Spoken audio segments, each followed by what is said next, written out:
Olá, boa tarde. O meu nome é Carlos Silva e hoje vamos aqui falar de uma parte do livro O Céu, o Inferno, ou também chamada A Justiça Divina. Este quarto livro que compõe a doutrina espírita tem como subtítulo, realmente, como eu disse, A Justiça Divina segundo o Espiritismo. A sua origem está na última parte do livro dos Espíritos, onde o Espírito e o Codificador se preocupam com as esperanças e constelações e a lei da causa e efeito. Na primeira parte, céu, inferno, anjos, demónios e a lei da ação e reação mostram as inúmeras subtilezas que cercam este princípio universal. Na segunda parte deste livro, apresenta-se a mensagem dos espíritos encarnados que se comunicaram na Sociedade Espírita de Paris. Aqui falamos sobre um exame comparado de doutrinas, sobre a passagem da vida corporal à vida espiritual, sobre as penalidades e recompensas futuras, sobre os anjos e demónios, sobre as penas, etc, etc. É um livro extremamente importante, seguido de numerosos exemplos acerca da situação real da alma durante e depois da morte. Está escrito por Allan Kardec. E Ezequiel, no capítulo 33, versículo 11, escreveu: Por mim mesmo choro, diz o Senhor Jesus. Eu não quero a morte do ímpio, senão que ele se converta, que deixe o mau caminho e que viva. Então, vou falar sobre esta parte do céu e inferno do livro. Vou falar sobre o capítulo 1, que eu acho extremamente interessante, e o tema é no capítulo 1, o futuro e o nada, o porvir e o nada. Vamos lá ver. O futuro e o nada refere-se à crença na vida após a morte e a continuação da continuidade da existência do espírito, em contraste com a visão materialista que considera o fim da vida como extinção total. Sobre a imortalidade dos espíritos, o próprio livro dos Espíritos, na questão 80, 83 e 115, somos esclarecidos que todos os espíritos são permanentemente criados simples e ignorantes por Deus, e as suas existências não têm fim. Deus criou todos os espíritos simples e ignorantes. Importante isto, sabem? É que a cada um deu determinada missão com o fim de esclarecê-los e de os fazer chegar progressivamente à perfeição pelo conhecimento da verdade e para aproximá-los de si. Nesta perfeição é que eles se encontram a chamada pureza e eternidade, não uma eternidade, mas uma eterna, sim, felicidade, começando o seu caminho evolutivo na procura da perfeição em pluralidade de existências. Além disso, sem a reencarnação, não é possível atingir o aperfeiçoamento e a evolução espiritual, pois na questão 132 do Livro dos Espíritos está escrito: Deus lhes impõe a encarnação com o fim de fazê-los chegá-los à perfeição. Ou seja, a encarnação é um determinismo divino para se atingir a perfeição. Assim, a crença na vida futura pela imortalidade do espírito, em constante progresso intelectual, moral e espiritual, conduz para a procura da perfeição e da felicidade decorrentes das ações renovadoras e edificantes do passado, do presente e do futuro. Para tanto, é importante viver o permanente, neste caso, o agora, como sendo uma oportunidade consciente de que a vivência atual terá consequências na vida futura. O Espiritismo, através da revelação dos Espíritos e da razão, procura esclarecer a questão da vida futura, oferecendo esperança e consolo diante da morte. E também incentivando a prática do bem como caminho para a felicidade, tanto para a vida terrena quanto para a vida espiritual.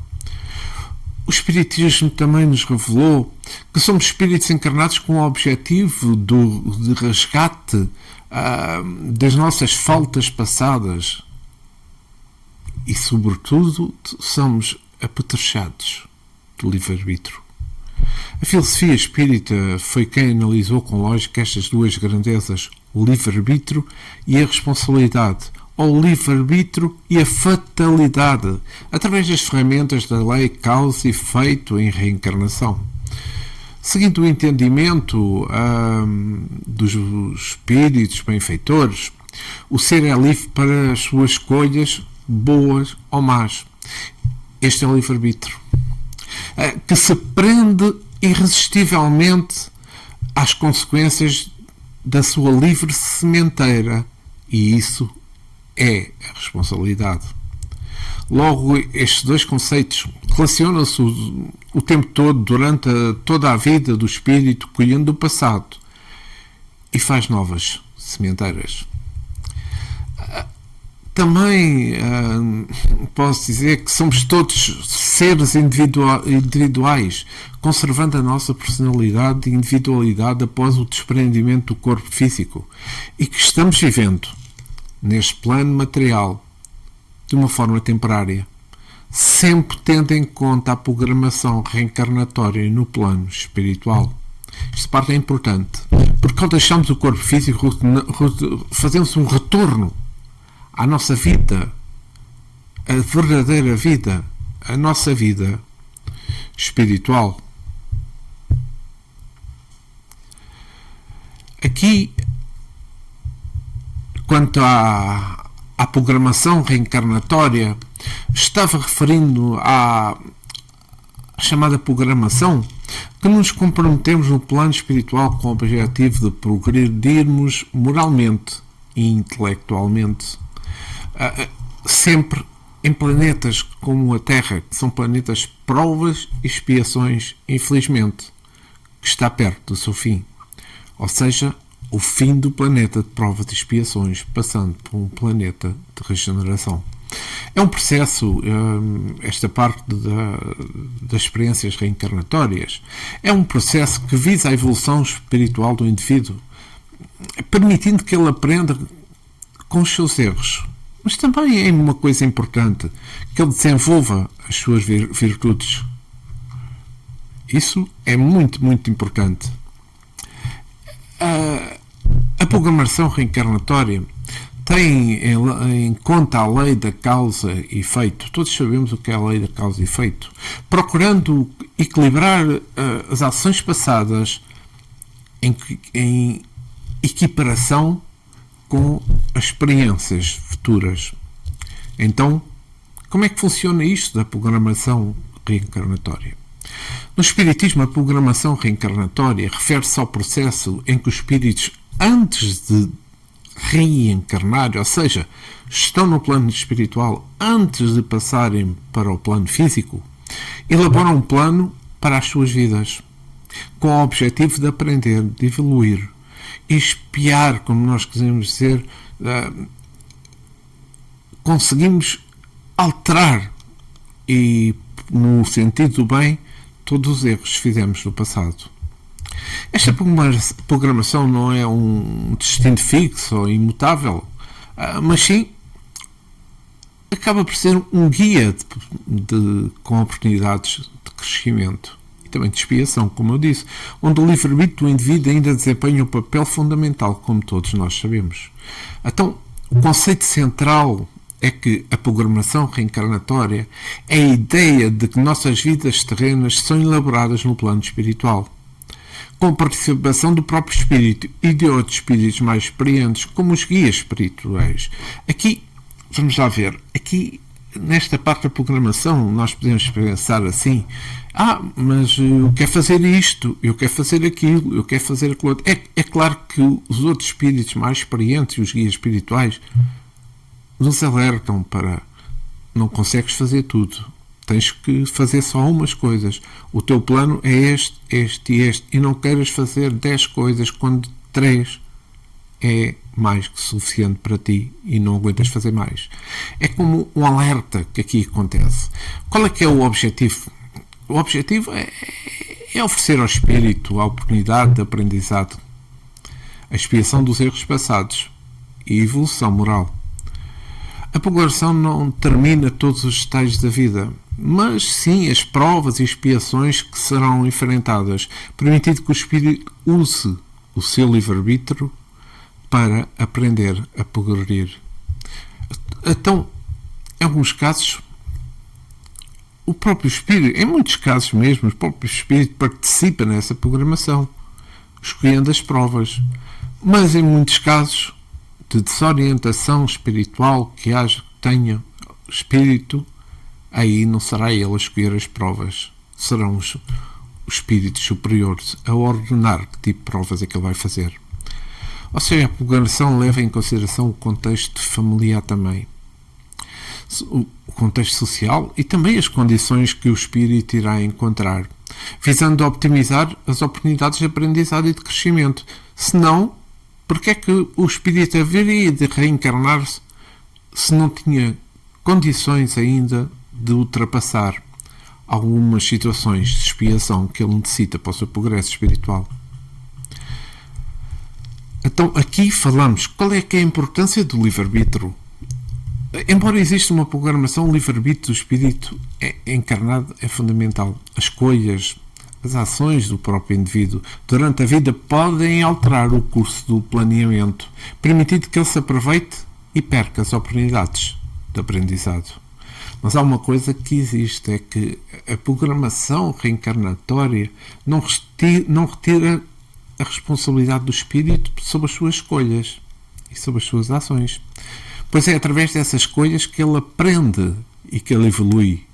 Em resumo, a programação reencarnatória no espiritismo é um processo complexo e dinâmico, onde os espíritos elaboram um plano para as suas vidas futuras, com o objetivo de aprendizado e de evolução, mas onde o livre-arbítrio do indivíduo é e terá de ser sempre respeitado.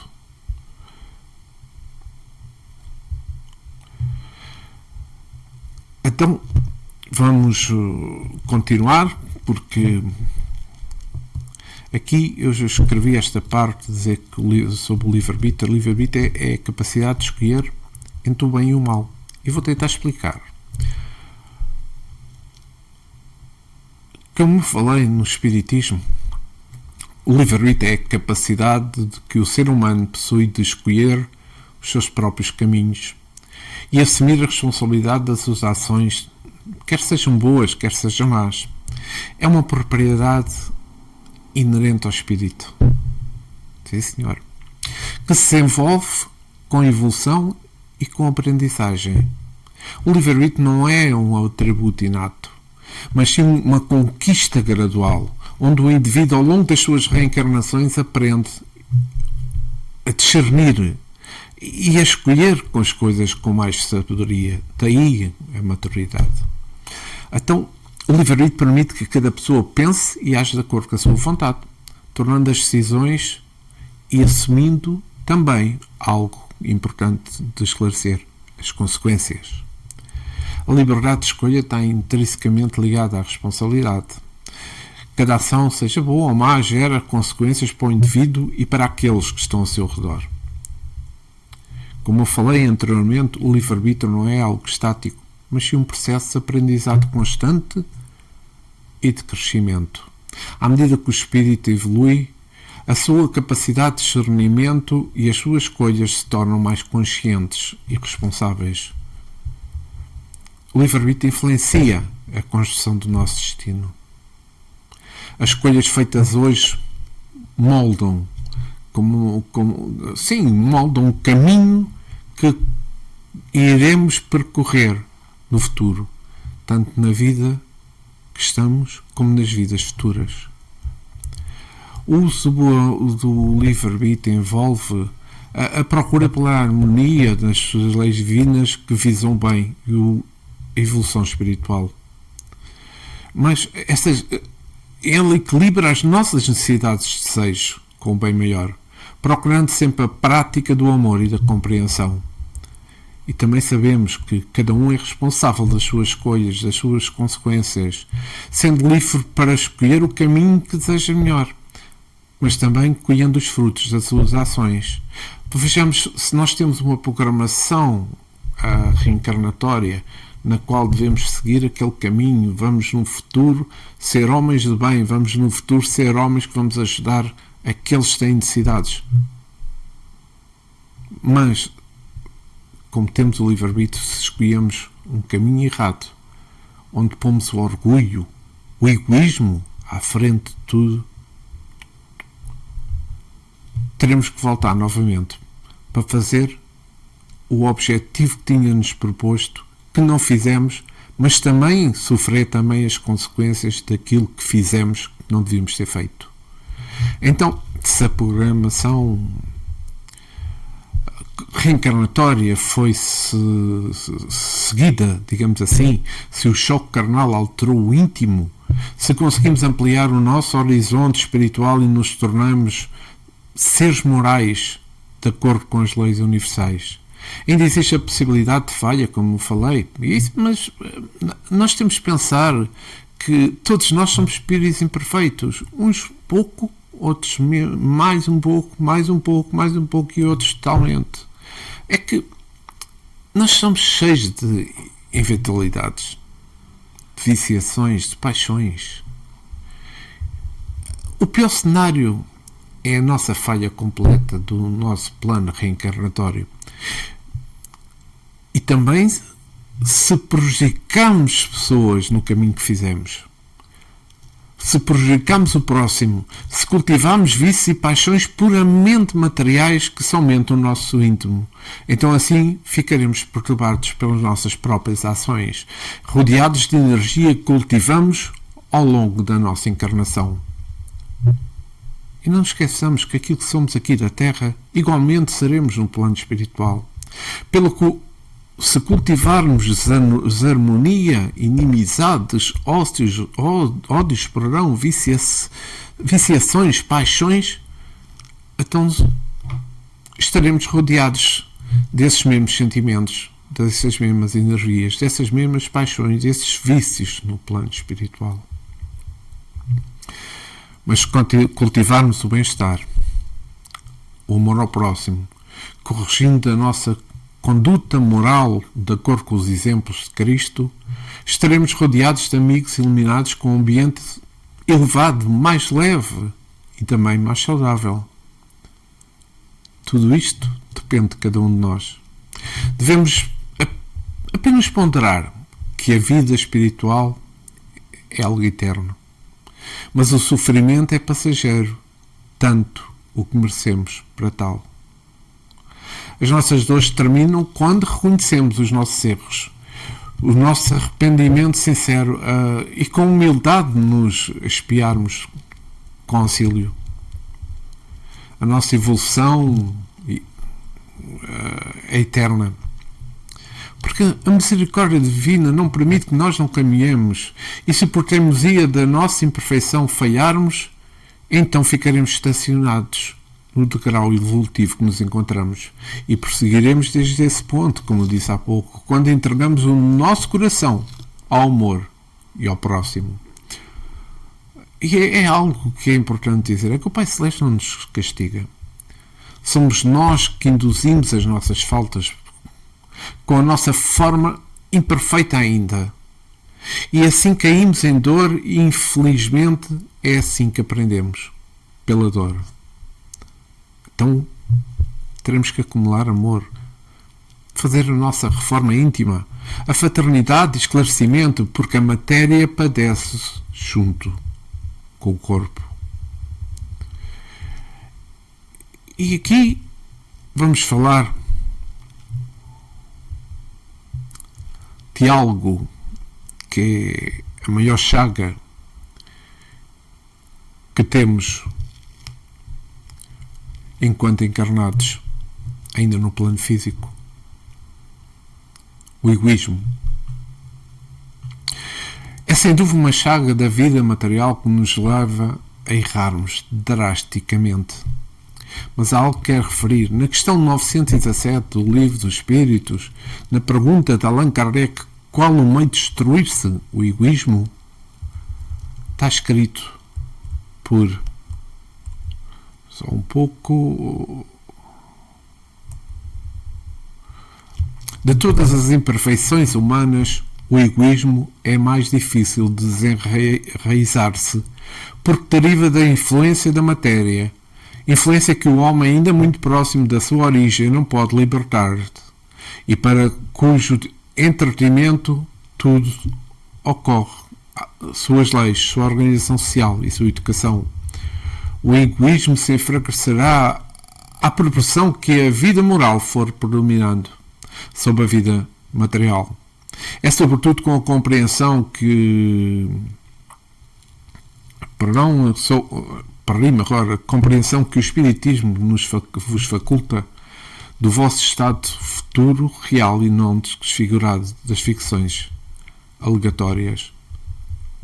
Este é um texto desta pergunta 917, é um texto extremamente importante de Fénelon, que eu acho que era importante todos ler-se. Mas eu vou falar então sobre essa chaga que tanto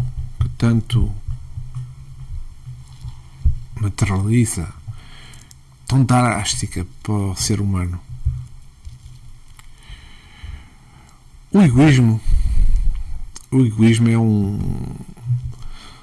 é o centro energético, como eu ia dizer, o centro energético da ignorância, porque está muito ligada à origem material do homem, pelo que representa uma grande influência na personalidade humana.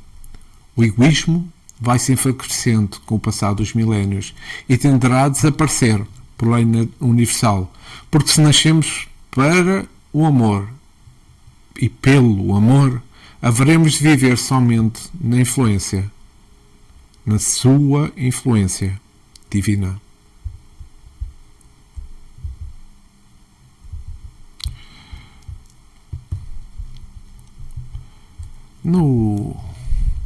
Nas obras póstumas de Allan Kardec,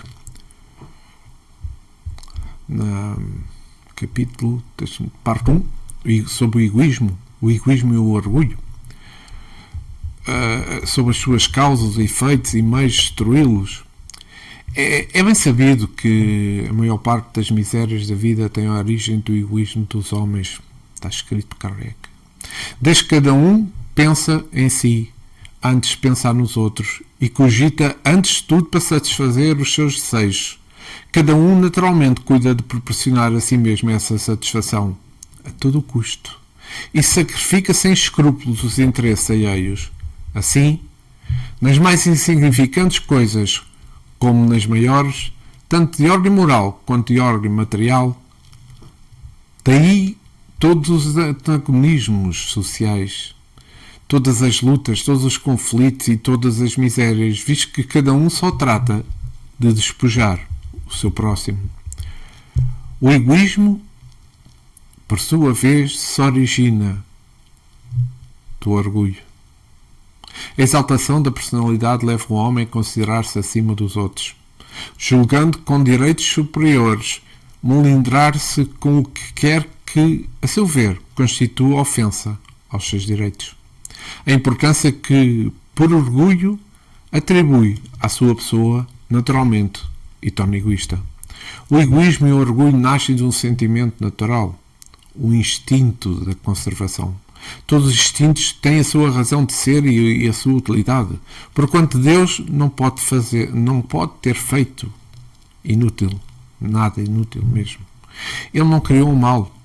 O homem é que o produz abusando dos dons de Deus em virtude do seu livre-arbítrio. Achei importante ir buscar esta parte porque, vamos lá ver, o verdadeiro meio de destruir o egoísmo é sem dúvida a renúncia. O desprendimento nos coloca na libertação, onde nasce o amor. Ele é Deus a nos dizer: vem, meu filho, passa por Jesus e abraça o meu coração em tudo que tocares. Pois, resumindo para Allan Kardec, o homem afasta de forma instintiva a ideia do nada. Vejamos em todas as religiões existentes admitem a felicidade ou a infelicidade do homem perante a sua morte. A diferenciação delas tem a ver com a natureza dessas penas e gozos. Mas Kardec também se referiu ao nihilismo, que é uma doutrina que tem como base a descrença total. É uma doutrina filosófica. Aqui é uma doutrina filosófica completamente insensata e antissocial. Nihilismo, sempre. Peço imensa desculpa.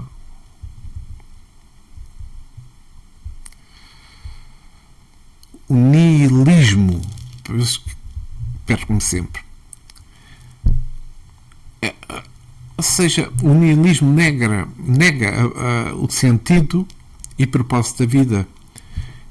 É vista, como é óbvio, como uma visão errada, frequentemente resultante da ignorância sobre a imortalidade da alma e continuidade da existência após a morte.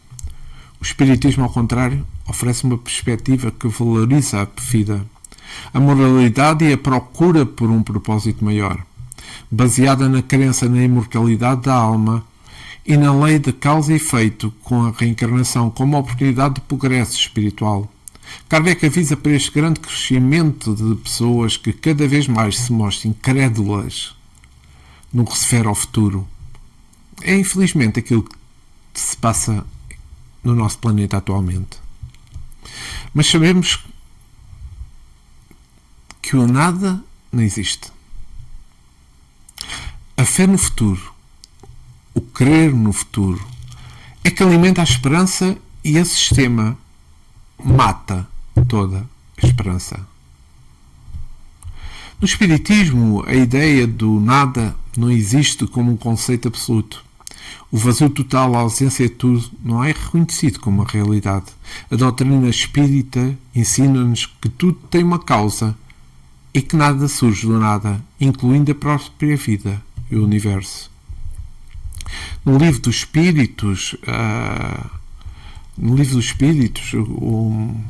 na pergunta 23, quando se fala sobre o tema espírito e matéria, a pergunta é: que é o espírito?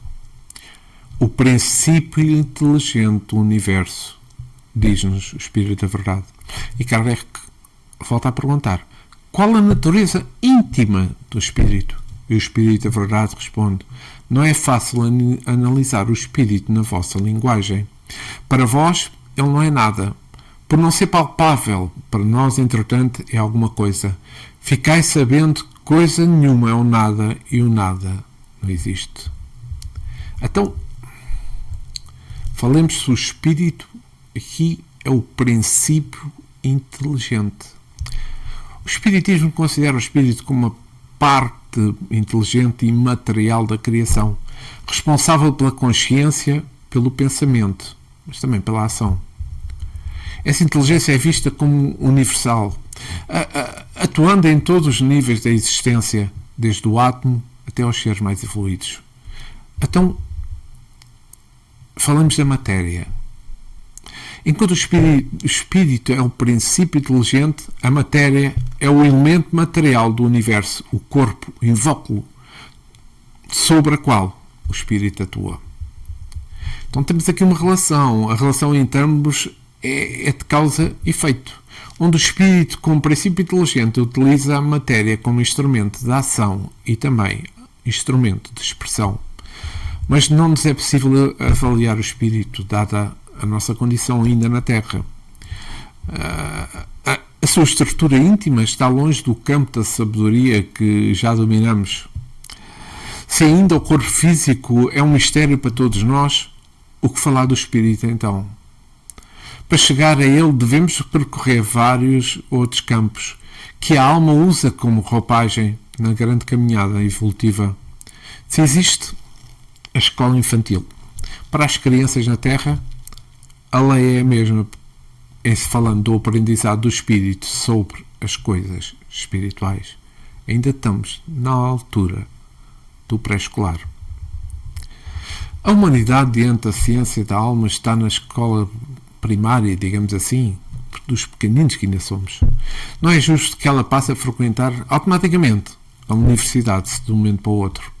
Somente a idade regula essa necessidade. E também a evolução. Sobe-se os degraus gradativamente.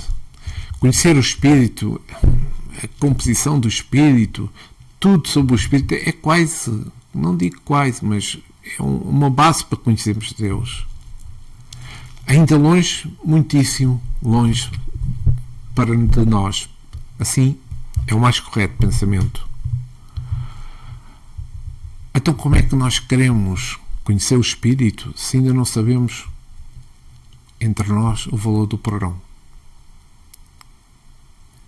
E como é que nós queremos dominar o perdão se ainda não perdoamos nos moldes do esquecimento das faltas cometidas contra nós? E como é que nós queremos conhecer a caridade se ainda não conhecemos e se ainda não vivenciamos essa caridade justa e proveitosa? Então, como é que queremos conhecer o espírito se nós ainda não conhecemos algo tão importante que é o amor? E como é que queremos conhecer o amor se ainda não nos amamos na verdadeira acessão da palavra?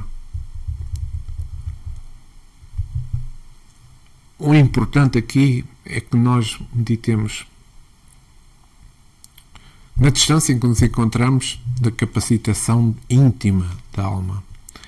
É por isso que o Evangelho vem nos convidar para uma reforma, para depois sentirmos que somos necessitados de maiores conhecimentos. A visão espírita sobre a existência do nada absoluto esclarece que tudo no universo tem uma origem e que o conceito do nada é apenas uma ausência de algo que conhecemos. Quando nós dizemos que está ali o mal, estamos a dizer que ali está a ausência de bem. O Espírito da Verdade afirma que, embora para os humanos o Espírito possa parecer nada, por não ser palpável para eles algo real, existente. A frase "fiquei sabendo, coisa nenhuma, é um nada e o nada existe", é uma forma de reforçar essa ideia, mostrando que, do ponto de vista cósmico, não há um vazio absoluto, mas sim uma continuidade da existência. Para um melhor esclarecimento, o Espiritismo, cumprindo a missão consoladora prometida por Jesus, uniu uma proposição sólida: ciência, filosofia e religião. Pois para acreditar em Deus, na sua providência, não necessitamos de... como é que é dizer? De abdicar da razão e da lógica a favor do conjunto absoluto dos dogmas, nem ser cego frente à hierarquia e às instituições religiosas. Não é preciso que se feche os olhos às conquistas maravilhosas da ciência, nem que se escolha o livro sagrado à condição de obra pronta e acabada da revelação. No Espiritismo, a condição fundamental de fé é a razão. E os factos também são. A razão e os factos. E através destas ferramentas combater o dogmatismo e a incredulidade, ambas chagas sociais.